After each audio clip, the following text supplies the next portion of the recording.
Segunda y parte final de la sección de biología para el área 2 del examen del IPN 2020, guía oficial. Estamos en la página número 161 con la pregunta 19. Pero antes de seguir contestando y explicando estas preguntas, pues espero todos se encuentren muy bien y más ante esta situación que hemos tenido el día de hoy, pues este sismo de magnitud 7.5. Efectivamente nosotros pues debemos estar preparados para situaciones de cualquier desastre natural. En la Ciudad de México pues obviamente lo que más se da es este tipo de fenómenos, los sismos, los terremotos. Así que mi recomendación, además de buscar mantener la calma, pues es estar lo mejor preparados posibles, y una forma de hacerlo es teniendo a la mano un maletín o un equipaje donde ustedes puedan guardar sus cosas más importantes, como lo son documentos, alguna lámpara, ¿no? El teléfono celular, alguna cantidad de ropa por lo menos básica, ¿no? Para poder salir en un momento dado. Si más adelante se presenta una situación de terremoto, pues que nos obliga a salir de nuestras casas, ¿no? Así que pues es lo mejor que podemos hacer, y es como siempre mejor prevenir que lamentar. Así que entonces, dicho esto, pues vamos a empezar a analizar estas preguntas. En la 19 entonces tenemos que elegir un ecosistema. Hablamos de ecosistemas marinos aquí, que se desarrolla con una franja estrecha rodeando las masas terrestres, con agua poco profunda y rica en nutrientes que, junto con la luz solar, favorecen el crecimiento del fitoplancton fotosintetizante. Asociados a este hay medusas, caracoles, peces, nutrias, estrellas de mar, y en la superficie garzas y flamencos. Estamos hablando de la zona de menor profundidad, la zona cercana al litoral, que abarca de 0 a los 200 metros de profundidad. Esa zona se llama zona nerítica. Esa es parte del ecosistema marino. Por eso en este caso sería la respuesta inciso A. O sea, tenemos la mayor cantidad de seres vivos. Y algo muy importante aquí que te da pauta a saber es que existe fitoplancton que realiza la fotosíntesis. ¿Y qué requiere la fotosíntesis? Pues la presencia de luz. Únicamente estando en la superficie puede ocurrir el fenómeno de la fotosíntesis. Ya a mayores profundidades, ¿no? Donde vamos a ver estas dos, bueno, de las tres siguientes zonas de ecosistemas marinos, pues ya realmente no llega la luz a esas profundidades. De los 200 metros hasta incluso 4 kilómetros de profundidad tenemos la zona que le llaman batiel. Bueno, en esta zona ya la luz se vuelve escasa. Si se llega a presentar, es muy poca la cantidad de luz, sobre todo pues a esta profundidad de los 200 metros y un tanto más, pero ya llegando a las cercanías de 3, 4 kilómetros, pues básicamente ya se vuelve oscuro allí. Así que no tenemos muchas formas de vida comunes, sino más bien formas de vida que se van adaptando tanto a la oscuridad como a la alta cantidad de presión pues hidrostática generada por el agua a esa profundidad. Entonces podríamos estar hablando de organismos que incluso ya también, pues además de que son muy poco comunes en la superficie, algunos de ellos tienen diferentes destellos de luz para poder ver en esa oscuridad, cazar a sus presas o ver a sus depredadores. La siguiente zona, la zona abisal, pues todavía a mayor profundidad, los 4 a los 6 kilómetros se considera. Bueno, básicamente pues aquí ya tenemos aún formas de vida más extrañas, formas de vida muy extrañas, ciertos peces que pueden soportar esas enormes presiones del agua, que también generan destellos luminosos, pero muchas otras especies simplemente pues son ciegas, ¿no? O sea, sus ojos no funcionan debido a que no hay luz, ahí no hay nada de luz. Tiene que ver mucho con lo que es ya el fondo marino de muchas regiones del océano, en el fondo marino, donde se encuentran ciertos gusanos, más que nada, gusanos que se van arrastrando por el lecho marino, que se alimentan de todos los sedimentos, células muertas, cadáveres que van llegando desde la zona nerítica y van sedimentándose hasta llegar a las profundidades. Entonces eso es lo que vamos a tener aquí, ¿no? Un ecosistema más extraño que está muy adaptado a esas condiciones extremas en el fondo oceánico. Y finalmente la zona hadal, que viene siendo prácticamente las grietas debajo de la superficie oceánica, o incluso abismos o fosas, como la más famosa es la fosa de las Marianas. ¿Sí? Vamos a hacer una pequeña pausa porque ya viene el tren de nuevo.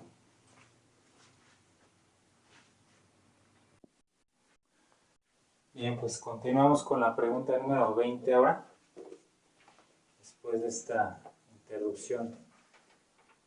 En el sistema digestivo del ser humano, ¿qué nombre recibe la enzima que desintegra las proteínas? Bueno, la enzima principal que desintegra a nivel, esto sería a nivel del estómago, específicamente la digestión de proteínas comienza a nivel de este órgano mediante un pH ácido. Esta enzima es la pepsina. El ácido clorhídrico te genera un pH en el jugo gástrico de alrededor de 2 unidades, que es donde la enzima pepsina es más activa, es decir, lleva a cabo su catálisis más eficientemente. Si el pH lo más fácil sería que se basifique o que se haga más alcalino, va perdiendo actividad esa enzima, o sea, cataliza con menos eficacia o acelera las reacciones químicas con menos eficacia. ¿Sí? Las demás pues no son correctas, ¿sí? Estamos hablando de un azúcar, la glucosa, la gastrina, que bueno, también es entre una hormona y una enzima a la vez, y la amilasa, que también es una enzima, pero esta es para degradar azúcares, y la encontramos a nivel incluso de la saliva y a nivel pancreático para la digestión de azúcares o carbohidratos más que nada. Esta amilasa, por el contrario, la pepsina requiere un pH más alcalino. 21. Identificar cuál de los siguientes enunciados es el más correcto para explicar desde el punto de vista evolutivo por qué dos palomillas de la misma especie, en este caso Viston betularia, poseen diferente coloración. Y vemos una imagen, ¿no? Una de estas mariposas es de color claro y otra de color oscuro. Bien. Bueno, son palomillas más bien, perdón, no mariposas, palomillas, son semejantes.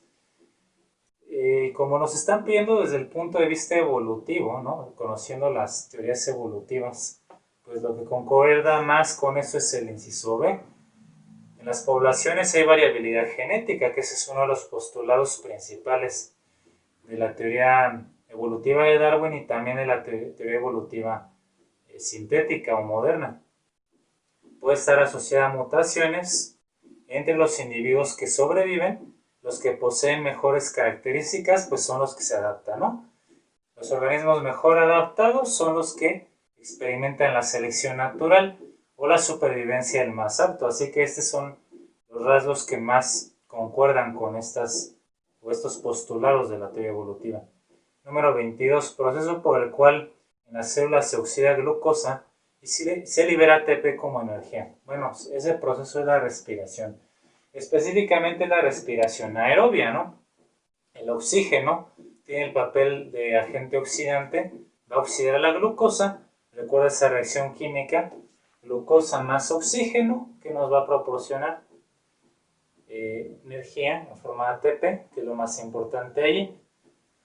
CO2, que se exhala a través de los pulmones, y agua, que también en parte se está pues reciclando esa agua. Así que es el proceso de respiración aerobia, aparte del metabolismo o del proceso de catabolismo.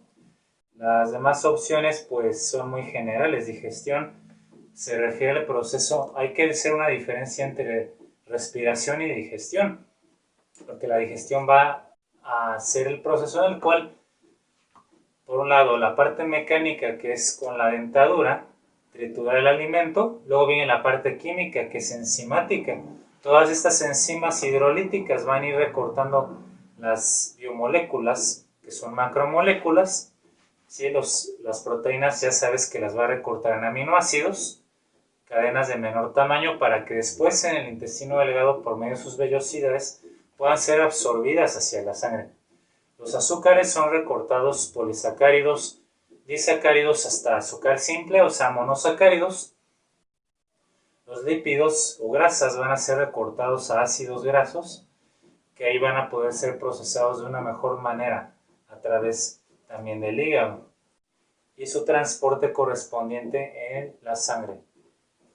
La fotosíntesis, bueno, obviamente es el proceso de hecho inverso a la respiración aerobia, porque en la fotosíntesis requiere la planta CO2, agua, energía, y te produce azúcar, glucosa y oxígeno, ¿no? Es el proceso inverso. Y el metabolismo pues es muy general, ¿no? Metabolismo se divide en anabolismo y catabolismo, mientras que la respiración es un proceso que nos proporciona energía de 32 a 34 moléculas de ATP, como vimos en el video pasado en una pregunta. Número 23. Son compuestos de reserva energética que consisten principalmente en átomos de carbono e hidrógeno unidos por enlaces covalentes no polares. Bueno, de reserva energética son los lípidos, inciso A. Tienen átomos de carbono e hidrógeno y se unen por enlaces covalentes no polares. Efectivamente, son compuestos no polares. Por eso no son solubles en agua, ¿no? Entonces, ¿qué función principal tienen? La reserva de energía, tanto en plantas como animales. Incluso en microorganismos también tienen cadenas de ácidos grasos que almacenan en gránulos. Por otro lado, los azúcares, o también llamados carbohidratos o glúcidos, como ya lo sabes, pues son la fuente primaria de energía. Pues es lo primero que el organismo, lo primero que la célula va a estar ocupando es la glucosa. De ahí lo que platicábamos en el video anterior, ¿no? Acerca de todo el metabolismo de la glucosa. Desde la glucólisis hasta la cadena respiratoria, pasando por el ciclo de Krebs. Las proteínas, bueno, tienen múltiples funciones, ¿no? Muy diversas funciones, como lo son las enzimas, ¿no? En la catálisis. O sea, el facilitar o acelerar las reacciones químicas, catálisis. Va a haber proteínas que son de transporte, como la hemoglobina, como las albúminas.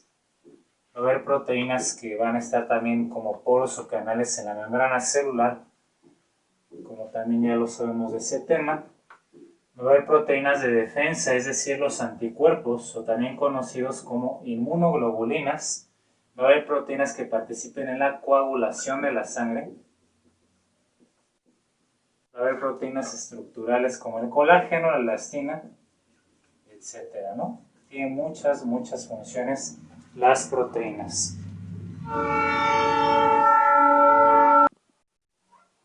Muy bien, pues vean, no ha pasado mucho tiempo y ya de nuevo el tren aquí, ¿no? Molestando. Pregunta número 24.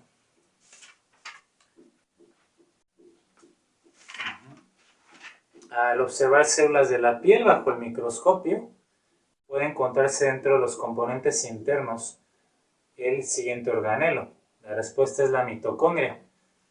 Por la sencilla razón de que el cloroplasto, la pared celular y una vacuola contráctil serían células vegetales. Y aquí estamos hablando de células de la piel, que es un tejido animal.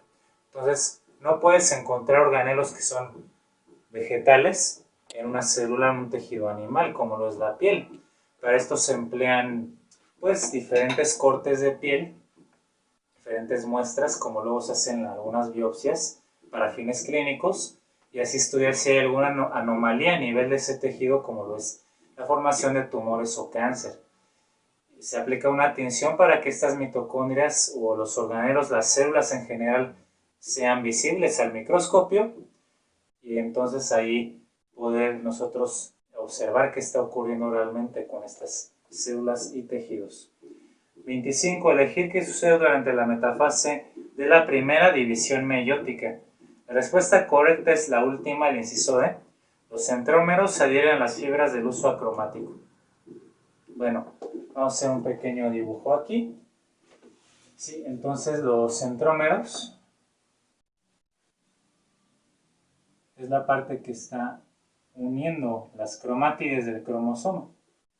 Recuerda que el cromosoma, una vez que se ha condensado en la división celular, después de la profase, o durante la profase, mejor dicho, toma esta forma típica vista al microscopio como una letra H, ¿no? Donde está el ADN asociado a proteínas, como las histonas, principalmente, y va a formar la cromatina. Bueno, estos cromosomas están unidos en el centro por lo que es el centrómero. Si nosotros separamos las dos moléculas de ADN que están allí, entonces obtenemos las cromátides. Este es el cromosoma. Aquí sería un par de cromátides. Son las patitas, digamos así, separadas. Y si se vuelven a unir, forman el cromosoma, ¿no? Pero por medio de esta estructura que se llama centrómero. Centrómero porque está en el centro del cromosoma, básicamente. Luego, las fibras del uso mitótico van a anclar a los cromosomas por el centrómero, ¿sí? Ahí es donde se van a formar. Y eso ocurre en la metafase, porque en la metafase se tienen que mover esos cromosomas, nuestros 23 pares de cromosomas, bueno, pueden ser 92, 46 pares, dependiendo, si estamos en la meiosis 1, pues estamos hablando de 92 cromosomas. Y en la meiosis 2 se reduce a la mitad de ese número, 46 cromosomas. Entonces lo que hacen las fibras del uso en la metafase, pues es anclarse, ¿no? Engancharse a los centrómeros. ¿Para qué? Para desplazar todos los cromosomas a nivel de la placa del ecuador de la célula.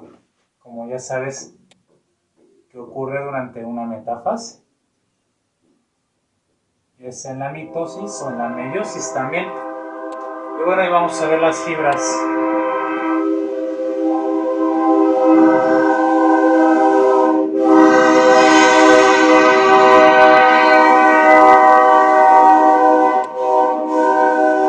Ya vamos a ver las fibras del uso mitótico. Esas fibras pues van de polo a polo y esa es la función que tienen, como ya sabemos, por el tema que vemos en mitosis y meiosis, ¿no? Bueno, en una disculpa, ahora sí no lo escuché a tiempo y no pude pausar la cámara como me pasó en el video anterior, pero sí, les pido una disculpa, realmente pues eso no está en mis manos y es de verdad muy molesto. Para empezar, en mi caso, que estoy teniendo o queriendo grabar los videos. Bien, entonces, ¿por qué las demás no serían o qué pasa en las demás? Inciso A, se divide longitudinalmente la célula de su estelofase. Como hablamos de la primera división meiótica o meiosis 1, por la ISO ocurre la telofase 1. Se entrecruzan los cromosomas homólogos. En el inciso B, ese entrecruzamiento, ¿sí? Es lo que se conoce como proceso de recombinación genética o crossing over y ocurre en la profase 1. Así que hay que tener eso bien presente. También en el inciso C, el nucleolo y la membrana nuclear desaparecen también. Esto ocurre durante la profase 1. Inciso B y C son parte de los procesos de la profase 1 de la meiosis 1. Número 26, en la espermatogénesis, después de 2 divisiones meióticas, las 4 células reproductoras resultantes son haploides y maduras. Estas células se llaman, es el inciso D, las espermátides, pero vamos a ver por qué, ¿no? ¿Qué pasa en este proceso de la espermatogénesis, que es la fabricación o generación de nuevos espermatozoides en las gónadas masculinas, es decir, en los testículos? Hay unas estructuras dentro que se llaman túbulos seminíferos. En estos túbulos seminíferos tiene toda la producción de espermatozoides. Son, pues, como el nombre lo sugiere, pequeños conductos, muy muy pequeños capilares, donde se van desarrollando estas formas de vida. El espermatogonio, de ahí partimos, es una forma tetraploide, es decir, vamos a tener que por el ciclo celular hay 96 cromosomas, exactamente, en la especie humana. En la fase S del ciclo celular, en la fase de síntesis, recuerda, se duplica todo el ADN. 46 cromosomas por 2 son 92. Este espermatogonio se va a diferenciar en una célula que se identifica en los tejidos como espermatocito primario. Sigue siendo tetraploide todavía, con 96 cromosomas, 4N. Pero después estaríamos viendo que se producen dos espermatocitos llamados secundarios. Dos espermatocitos secundarios después de la meiosis 1. Esto ocurre en la telofase 1 de la meiosis 1, ¿no? Donde ya tienes dos células diploides ya genéticamente diferentes por lo que ocurrió en la profase 1. Recombinación genética. De ahí que en la reproducción sexual los hijos siempre seamos distintos de nuestros progenitores. Después aquí estaríamos viendo que pasamos a un número haploide, N, con 4 células llamadas espermátides. Esto ya ocurre al final en la telofase 2 de la meiosis 2, que es lo que te está preguntando allí. Ya finalmente tenemos 4 espermatozoides maduros, obviamente también haploides. Aquí estas dos células tienen 46 cromosomas. Y estas 4 células, pues la mitad de eso, ¿no? Cada una de esas 4 células con 23 cromosomas. Siempre verifica que te dé, pues digamos, el total. 46 cromosomas por 2 espermatocitos son 96 el material genético original. Aquí son 4 espermatozoides ya maduros, multiplícalo por 23 y efectivamente nos va a estar dando nuevamente esos 96 cromosomas que tenemos en total. ¿Sí? De tal manera que nosotros pues vamos a estar aquí tomando en cuenta que podría ser espermatozoide maduro y es haploide o las espermátides con el número N. Perdón, aquí son 92 cromosomas, si no da las cuentas. 46 por 2, 96, 23 por 4, 92. Muy bien. Por eso es que de las opciones que vienen allí, analizarlas, el espermatocito secundario, vamos a ubicarlo aquí en nuestro esquema, es diploide. El espermatocito primario es tetraploide, o sea, no puede ser haploide. El espermatogonio pues, es la primera estructura que es tetraploide, ¿de acuerdo? La única que nos quedaría como haploides, estructuras haploides identificadas en la espermatogénesis son o el espermatozoide ya maduro o las espermátides, que son la forma pues antecesora al espermatozoide. Número 27. Relaciona ambas columnas. Tenemos reinos y características. Reino animal es la letra A. Células eucariotas o eucarióticas son pluricelulares. Su nutrición es por ingestión, tienen movimiento, no tienen pared celular. Todas esas características corresponden al reino animal, ¿no? Todos los animales mamíferos, incluyendo el ser humano, insectos, aves, reptiles, etc. 2. Monera es la letra D. Procariontes, unicelulares, su nutrición es por absorción o algunos son fotosintéticos y tienen pared celular que es de péptido glucano. Ahí se dividen en gram positivos y gram negativos, de acuerdo a la composición de esa pared celular de péptidoglicanos o péptidoglucanos, que es lo mismo. Son procariontes, ¿no? Eso ya lo sabemos bien, sin núcleo.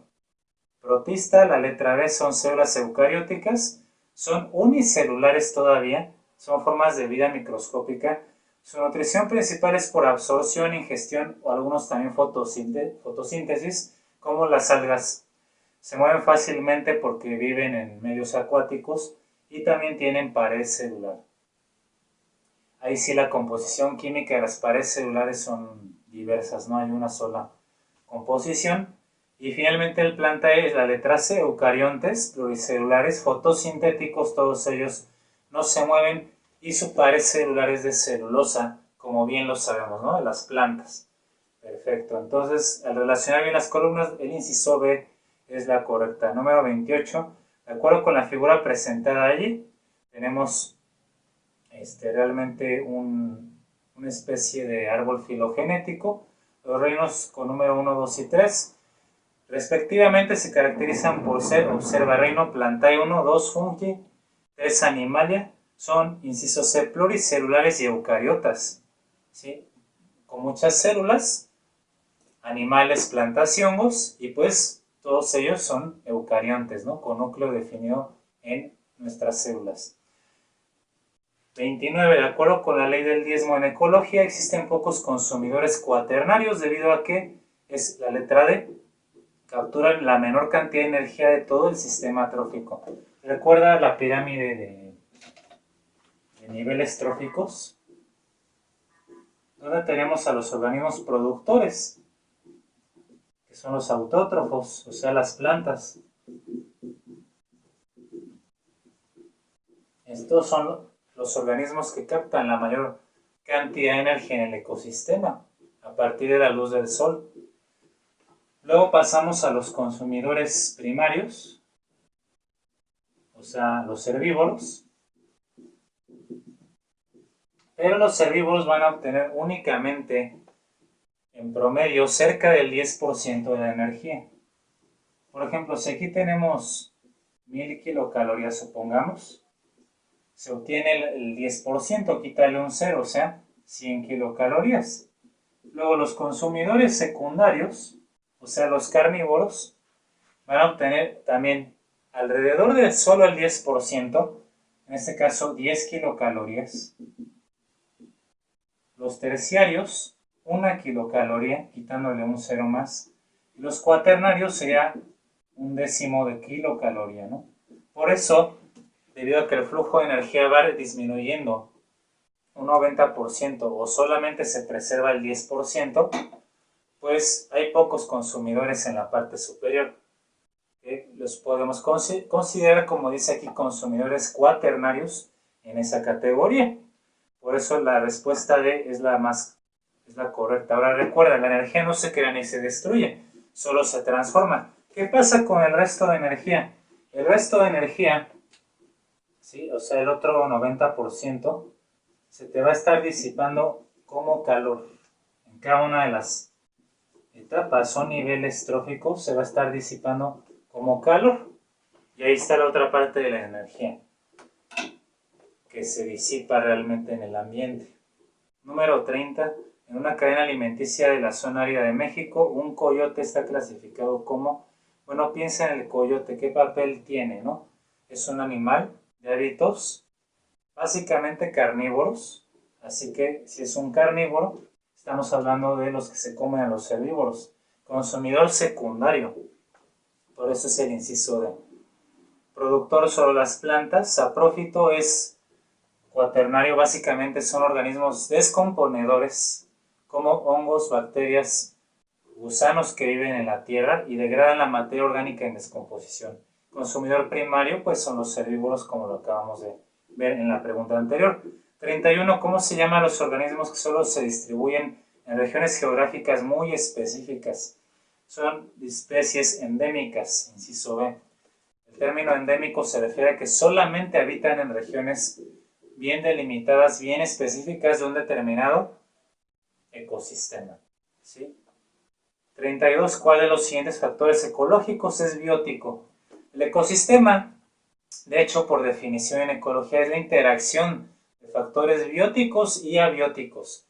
Biótico tiene vida, abiótico carente de vida. Así que visto así es muy sencillo.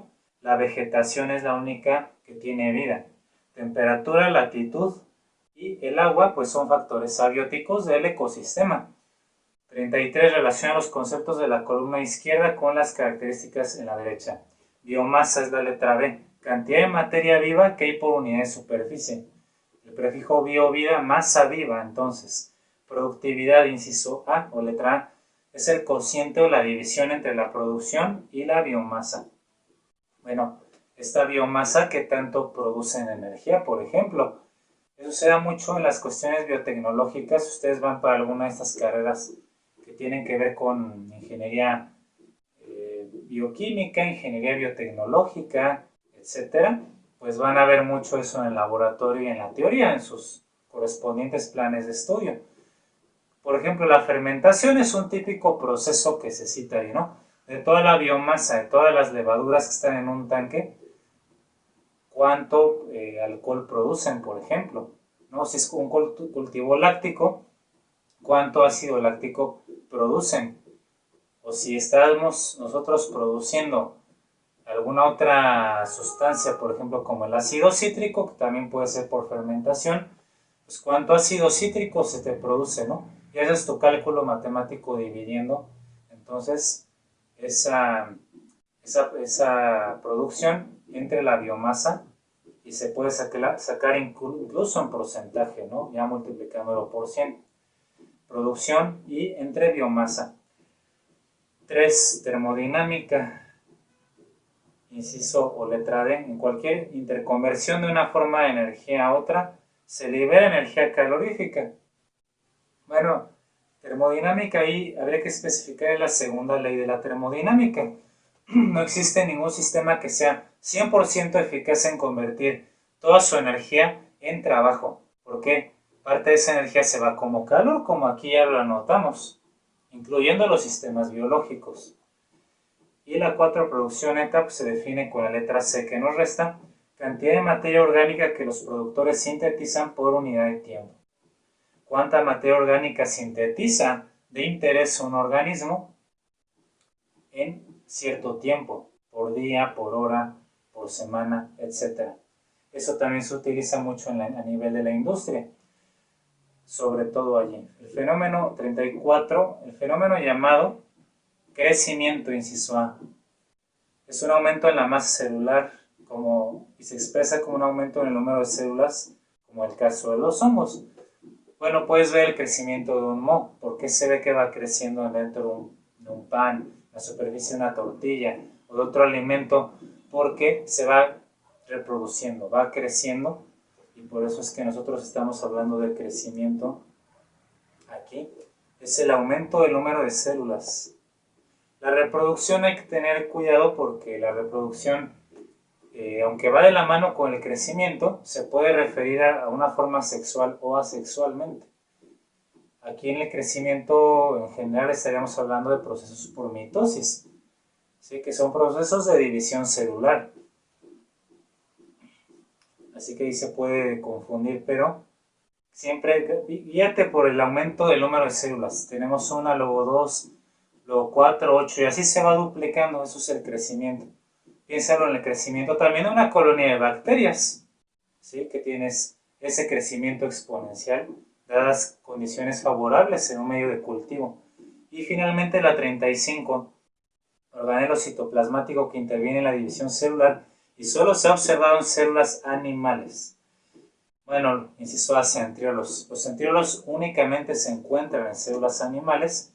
Básicamente se encuentran en los polos de la célula, en un extremo y otro, y se ven como una especie de fibras. También los centriolos les llaman estructuras de 9×3 porque su estructura realmente son 9 paquetes con 3 microtúbulos cada uno.